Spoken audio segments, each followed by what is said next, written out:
माता की भारत माता की એક સસ્પેન્સ નાટક રજૂ થવા જઈ રહ્યું છે કે જેની અમને સ્ટાફ મિત્રોને પણ ખબર નથી. આપણા ઘરની બહાર કોઈ આવીને ઊભું હોય, આપણા ઘરની બહાર કોઈ આવીને ઊભું હોય અને વડીલને આવીને કહે કે મને 3-4 દિવસ તમારા ઘરમાં રહેવા દો ને, 3-4 દિવસ મને ઘરમાં રહેવા દો ને, તો તમે શું વિચારશો? અત્યારે તો હવે એવું તો કંઈ રહ્યું જ નથી.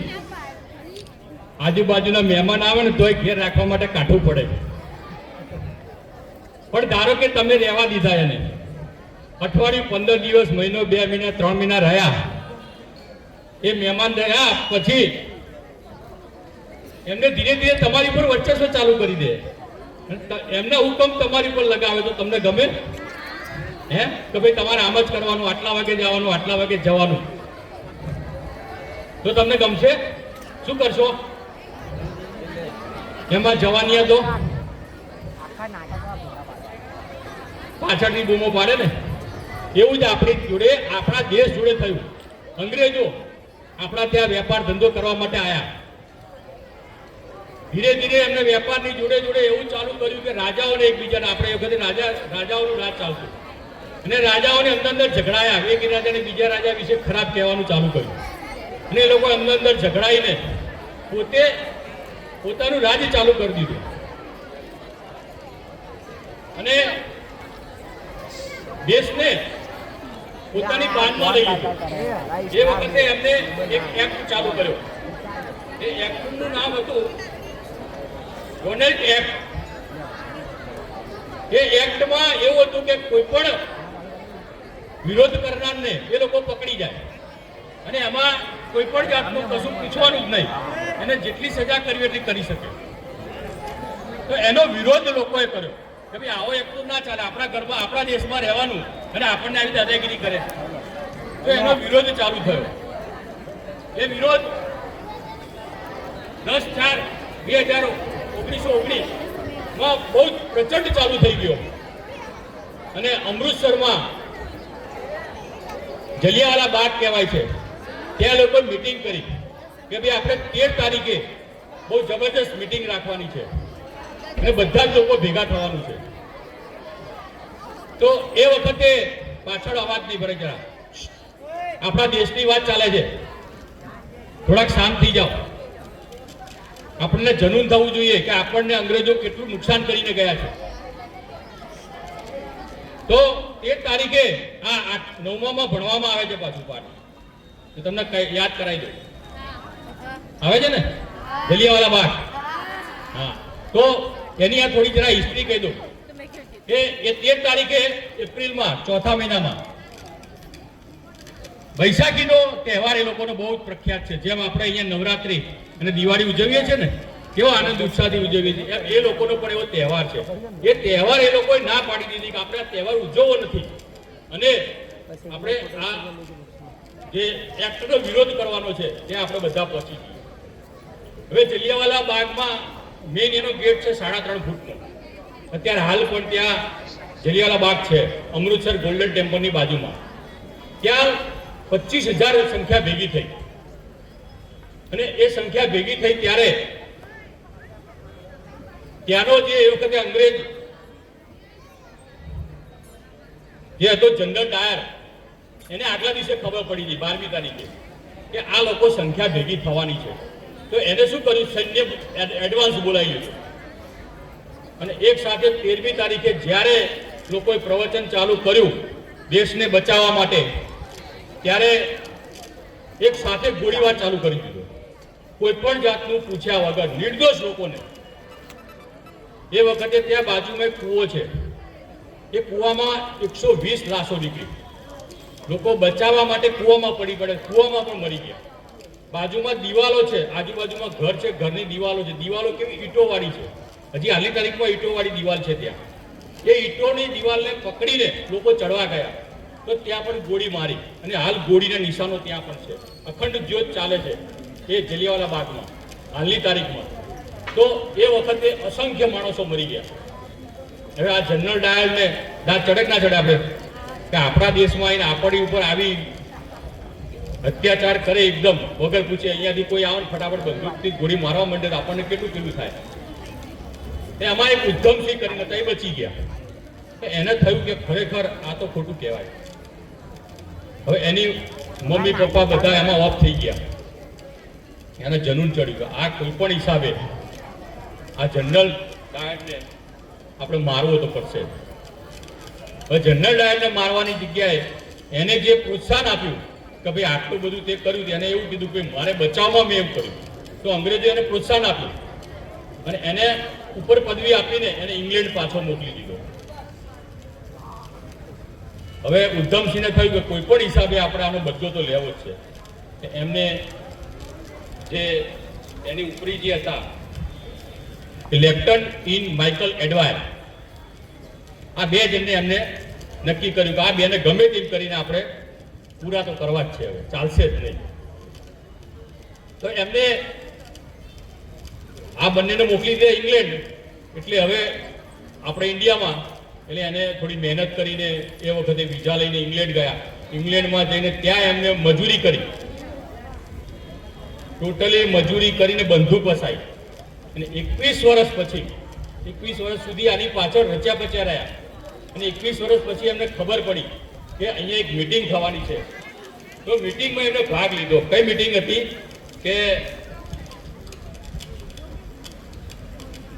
East India association and royal central Asian, આ મીટિંગ ત્યાં ભેગી થઈ અને એમાં આ જનરલ ડાયરને આવવાના હતા.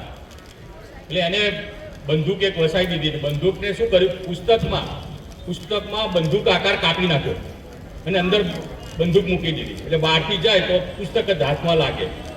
આવું એમને નક્કી કરી વિચાર કરીને કમ્પ્લીટ કાપીને, એ વખતે મશીનો નહોતા કે બેટર અવાજ આવે એટલે જોયું કે હાથમાં પુસ્તક છે, બીજું કંઈ છે નહીં, એટલે જવા દીધા. પહેલી જ લાઈનમાં બેસી ગયા અને જ્યારે જનરલ ડાયર આવે તરત એને ગોળી મારી દીધી અને દાજ પૂરી કરી નાખી. અને ત્યાં જ ઉભા રહ્યા, એવું નહીં પછી ભાગી ગયા, પોતાનો જીવ બચાવો છે એટલે પોતે ફાંસી કબૂલ કરી લીધી. દેશ માટે આવા તો અસંખ્ય લોકો કુરબાની આપી છે આપણા દેશ માટે. ત્યારે આપણે આઝાદ થયા છીએ અને આપણે અત્યારે આરામથી રહી શકીએ છીએ. આપણા ગૌરવની વાત છે કે કપિલભાઈના ફાધર ગોવિંદભાઈ એ પણ સ્વતંત્ર સેનાની હતા. દેશ માટે એમને આપણે તાલીથી વધાવીશું. દેશની આઝાદીની ચળવળમાં એમને ભાગ લીધેલો. તો આવી આપણે સ્કૂલમાં અભ્યાસ કરીએ છીએ, આપણા માટે ગૌરવની વાત છે. તો એ જલિયાવાલા બાગ અને થોડા એવા 2-3 ઉદાહરણો અહીંયા તમને બતાવીએ છીએ.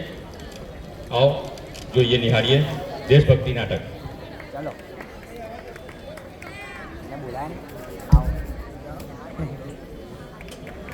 વિદ્યાર્થી મિત્રો, તાળીઓના ગડગડાટથી સ્ટેજ પર આવનાર દરેક ભાગ લેનાર વિદ્યાર્થીઓને વધાવીશું.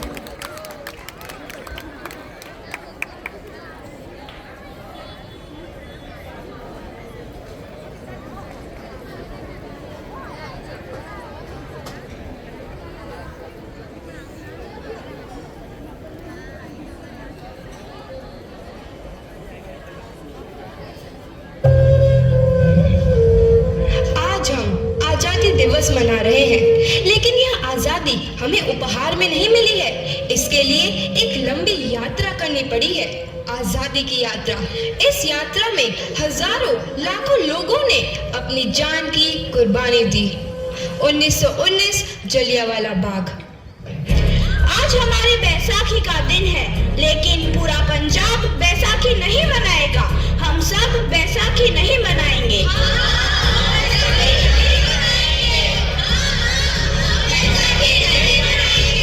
जब तक हम अंग्रेजों को भारत से बाहर नहीं निकाल देते, पूरा पंजाब बैसाखी नहीं मनाएगा. अच्छा, तो तुम सब हमारा विरोध करता है, भाग जाओ यहाँ से. इसका अंजाम बहुत ही बुरा होगा. हम नहीं जाएंगे, तुम लोग जाओगे. हमें नहीं, तुमको भारत से भागना होगा. Soldiers fire.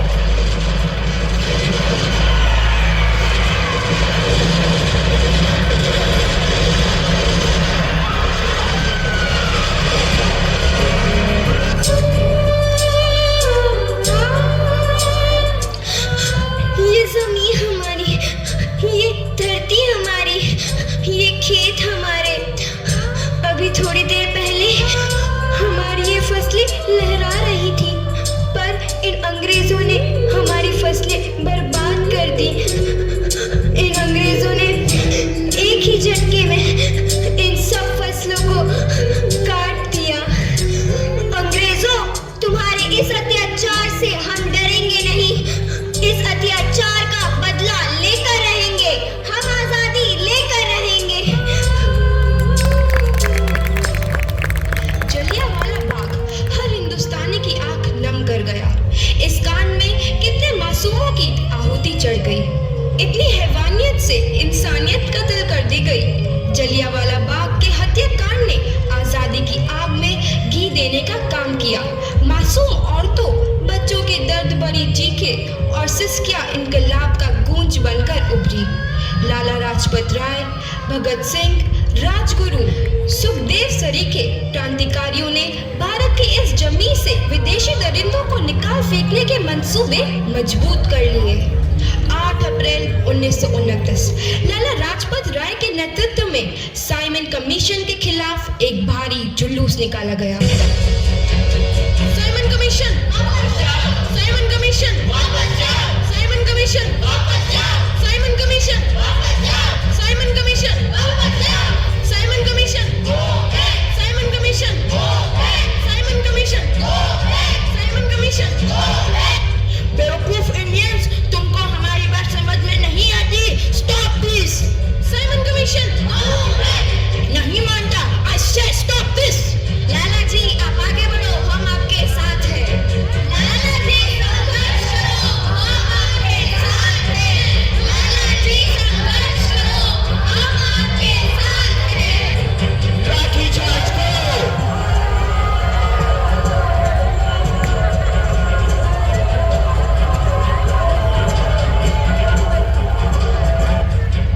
लाला जी को तो बहुत गहरी चोट लगी है। उनका सर फट गया है।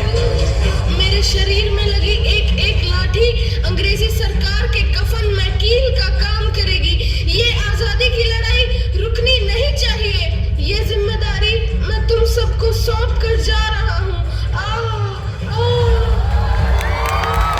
लाला लाजपत राय की दर्दनाक मौत के बाद भगत सिंह, सुखदेव, राजगुरु वतन के इन मतवालों के खून में ऐसा उबाल आया जिसका सामना करना अंग्रेजी सरकार के लिए मुश्किल हो गया।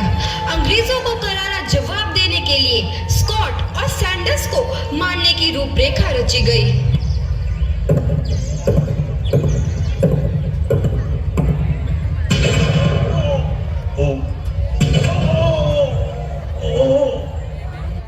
सैंडर्स मारा गया। चारों तरफ तहलका मचा था। दीवारों पर लिखा था, लाला जी की मौत का बदला ले लिया गया है। भगत सिंह समेत सभी वहां से फरार हो गए। 8 अप्रैल 1929 दिल्ली में ब्रिटिश सरकार की सेंट्रल लेजिस्लेटिव असेंबली की बैठक में 2 बम धमाके की आवाज सुनाई दी।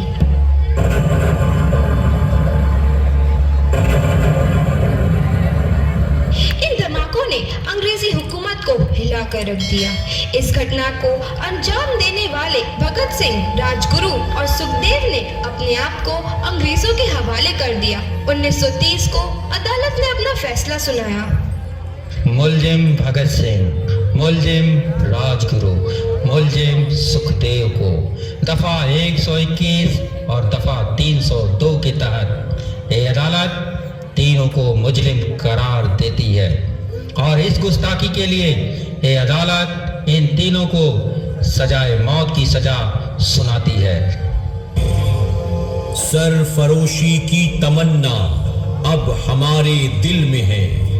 देखना है जोर कितना बाजुए कातिल में है।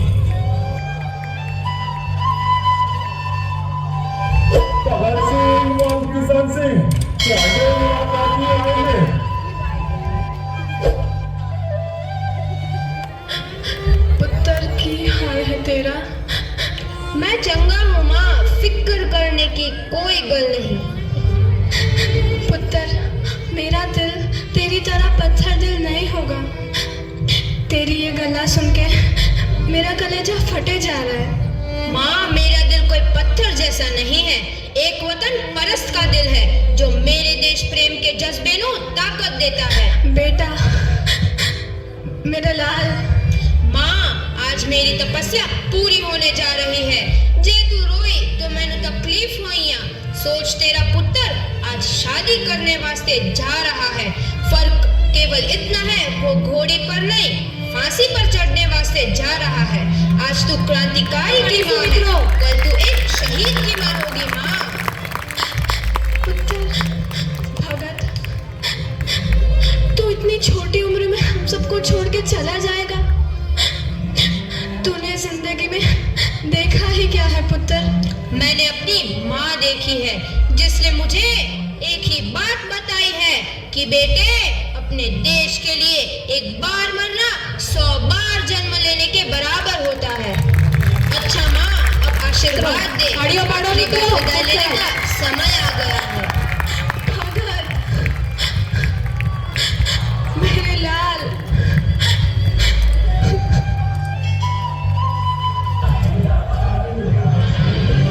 भगत सिंह, तुम्हारी कोई आखिरी ख्वाहिश?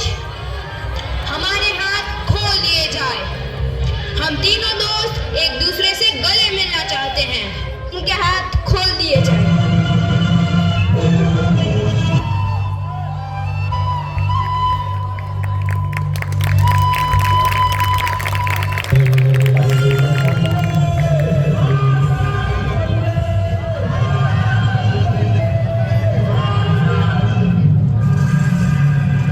भारत माता की, भारत माता की।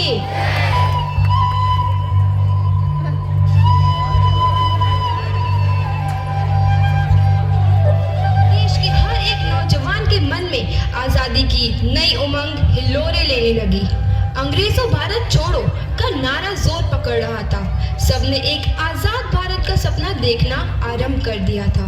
हर कोई अपने अपने ढंग से इस महायज्ञ में अपनी आहुति दे रहा था। सुभाष चंद्र बोस, रानी लक्ष्मीबाई, तात्या टोपे और मंगल पांडे जैसे शहीदों की कुर्बानी रंग लाई। 15 अगस्त 1947 को भारत आजाद हुआ।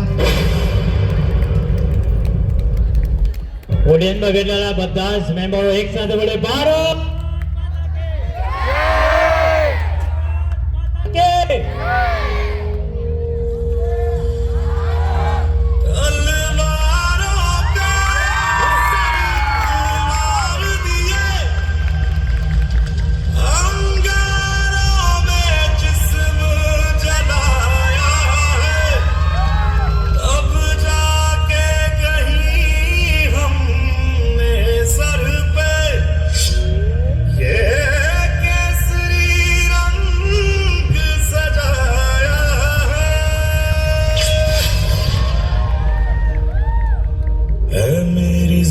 अफसोस नहीं जो तेरे लिए सौ दर्द सहे, महफूज रहे तेरी आन सदा, चाहे जान मेरी रहे न रहे। हाँ, मेरी ज़मीं महबूब मेरी, मेरी नस नस में तेरा इश्क बहे। फीका ना पड़े कभी रंग तेरा, जिस्मों से निकल के खून कहे। बरसों से भरे खलियान मेरे, जहाँ झूम के भंगड़ा पा न सका। आबाद रहे वो गांव मेरा, जहाँ लौट के वापस जा न सका। ओ हीर मेरी तू हंसती रहे, तेरी आंख घड़ी भर नम ना हो। मैं मरता था जिस मुखड़े पे, कभी उसका उजाला कम ना हो।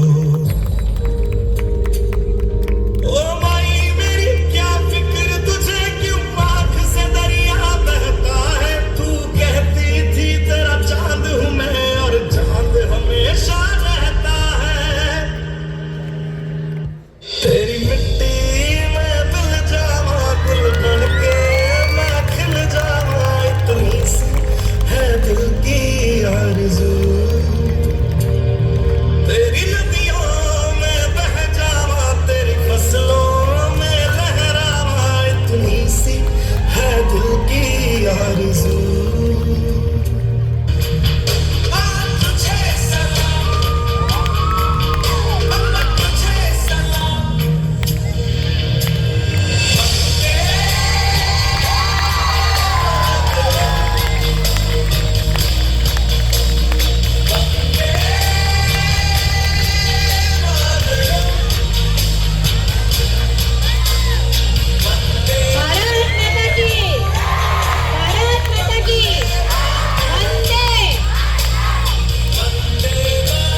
માતા કી વંદે મજા આવી ને ભાઈ?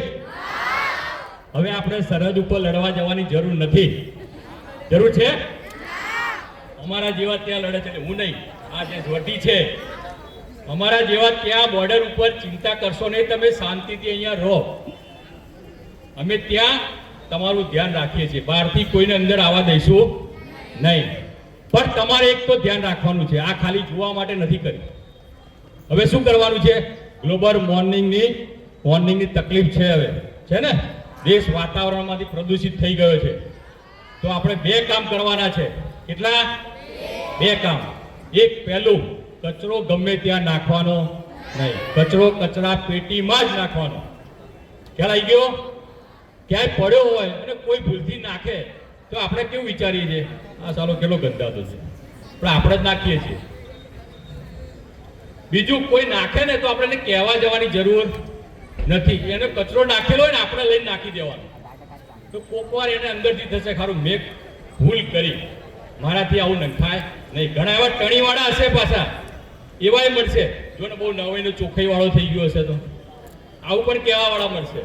પણ આપણે એનાથી ગભરાવાની જરૂર નહીં. એને 2-3 વાર તો રિયલાઇઝ થશે કે ના, ખરેખર હું ખોટું કરું છું, મારે કચરો કચરા પેટીમાં જ નાખવો પડે. આપણાથી શરૂઆત કરીશું તો દેશ ઓટોમેટિક ચોખ્ખો થઈ જશે. નરેન્દ્ર મોદી સાહેબ પણ આટલી પદ ઉપર હોવા છતાં પણ તમે જુઓ છો ને, ઝાડુ લઈને ફરે. કેમ? એ ખાલી બતાવવા નહીં, આપણને પ્રેરણા આપે છે. તો આપણે એવું કરવું પડે. બીજું, વૃક્ષો વાવવાના છે. દરેકે એક છોડ તો વર્ષમાં વાવવાનો જ. બરોબર? ખ્યાલ આવી ગયો? દરેકે એક છોડ વર્ષમાં વાવવાનો. એના માટે તમારે ઘેર જગ્યા ના હોય તો આપણે સ્કૂલ સરસ છે. દરેક જન્મ દિવસે એક છોડ લાવો. જન્મ દિવસે એક છોડ લાવો. તમારે વધારે કઈ કુંડાની વ્યવસ્થા એવું છે તો અહીંથી કરીશ, ખાલી છોડ લાવવાનો. બરોબર? અહીંથી વ્યવસ્થા અમે કુંડાની કરી આપીશું. આટલા બધા વિદ્યાર્થીઓ છે, કેટલી લીલોતરી થઈ જાય સ્કૂલમાં. તમારે રૂમ આગળ કેટલા બધા છોડ સરસ મજાના ઉગે અને આપણને ઓક્સિજન સારો મળે. દીપક છે અહીંયા.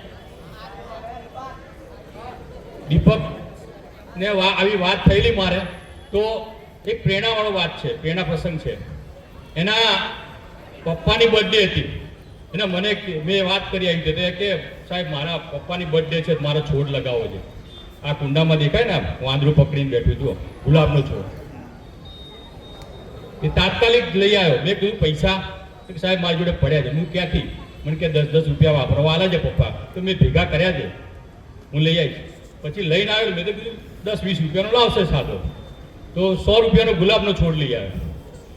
મેં કીધું આટલા બધા રૂપિયા લે, હું આપી દઉં. ના લવાય. તાળીઓ પાડો મિત્રો. તો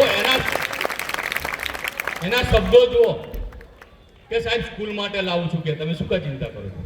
એક મારાપણાની ભાવના તો જુઓ તમે. આપણે આપણું સાચવતા નથી. અહીંયા તોડી નાખે છે, દરવાજાઓ તોડી નાખે છે, બાથરૂમમાં બધે નુકસાન કરે છે. એને તમે મારું સમજો. અહીંથી તમારા મહેમાન તમારી જોડે કોઈ આવ્યા હોય, મામાને લઈને નીકળ્યા હોય, અહીંથી બહાર નીકળો, તમે શું કહો? મારી સ્કૂલ છે. કહો છો ને? નહીં કહેતા મારી સ્કૂલ છે. અને મારાપણાની સેજે ભાવના નહીં રાખવાની. અહીંયા ક્યાંય પણ કચરો હોય, આ વિદ્યાનું મંદિર છે. તો આપણે પોતે જાગૃત નહીં થઈએ તો બીજા ક્યાંથી જાગૃત થશે? આપણું જોઈને બીજા શીખવા જોઈએ. ખ્યાલ આવ્યો ને? તો આ 2 ધ્યાન રાખવાનું છે. બરોબર? પ્રતિજ્ઞા લેવાની છે આપણે. ભાઈ તમારે લેવાની જરૂર નહીં, અમારે બધા હાથ ઊંચા કરીને ઉભા થઈ ગયા. બધા દરરોજ વર્ષમાં એક છોડ વાવીશું. વર્ષમાં એક વાર છોડ વાવવાનો છે, ફક્ત એક જ. મોદી સાહેબે પણ જાહેરાત કરી છે, મા માટે એક વૃક્ષ. ખ્યાલ આવ્યો? હમણાં વચ્ચે સ્લોગન હતું. તો આપણે એક છોડના આપણા માટે ના વાવી શકીએ? જન્મ દિવસે ચોકલેટો નહીં લાવો તો ચાલશે. ચોકલેટના ખર્ચામાં તમે એક છોડ લાવો ખાલી. ખ્યાલ આવ્યો? આ તમારી પ્રેરણા માટે છે. સ્કૂલ તો એમના અમે વસાઈ શકીએ છીએ અમે, એવું નથી. પણ તમને કંઈક એમાંથી પોતાને ભાવના થશે. બરોબર? અને કચરો ક્યાંય પણ નાખીશ નહીં.